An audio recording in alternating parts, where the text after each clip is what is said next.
Marami nga ang nangihinayang sa hiwalayang DJ Mo at Chopper. Good catch pa naman daw ang mag-asawa. Ayon sa kanila, napaka-ingrande pa naman ang kanilang wedding.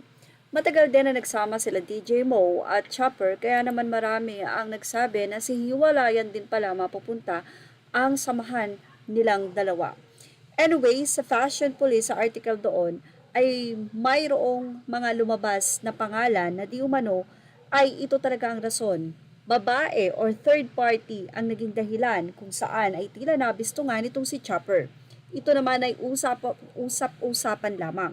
At hinihilalang o sinasabing si D ang di umano ay dahilan kung bakit naghiwalay ang dalawa. Doon nga sa Fashion Police ay sinasabi nilang si D yung may long hair na maganda ang buhok, na galing sa prominenteng pamilya, maganda rin ang boses, magaling mag-host, and talented na actress din. Magaling din siyang umarte. Kaya naman maraming mga netizen ang nagtatanong, sino nga ba itong si D?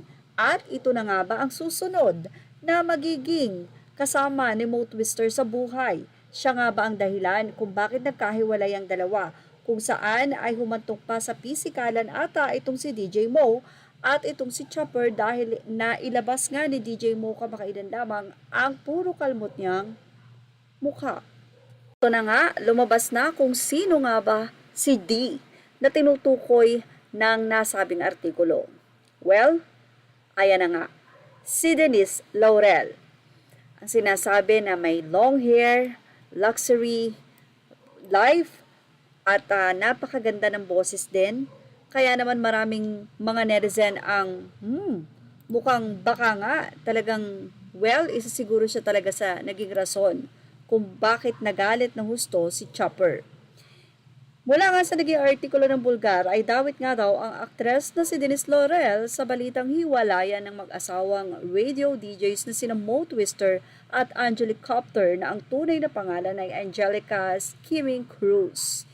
Ibinunyag daw nitong si DJ Angel Copter na nakipaghiwalay na siya kay DJ Mo at kung ano ang kanyang dahilan during her live stream. Sinabi raw ni DJ Angel Copter na hindi na siya makikipagkasundo sa kanyang asawa pagkatapos ng kanilang paghihiwalay. Hindi na rin daw siya babalik sa podcast show ni Mo and Good Times with Mo matapos magdesisyon ang huli na mag-imbita ng mga bagong bisita. Enero pa lang daw ng taon na ito ay problemado na siya sa relasyon nila ni DJ Mo. Pero ang nag-trigger daw talaga para magdesisyon na si DJ Angel Copter na makipaghiwalay kay DJ Mo ay nung imbitahan si Denise Laurel sa kanilang podcast. Ibinulgar ni Angelica na may nakaraan daw sina Mo at Denise. Kaya lang, ang nakakalurky ay tinanggal daw ni DJ Angel Copter ang video sa streaming. At ngayon waiting ang mga netizen sa reaksyon ni Denise.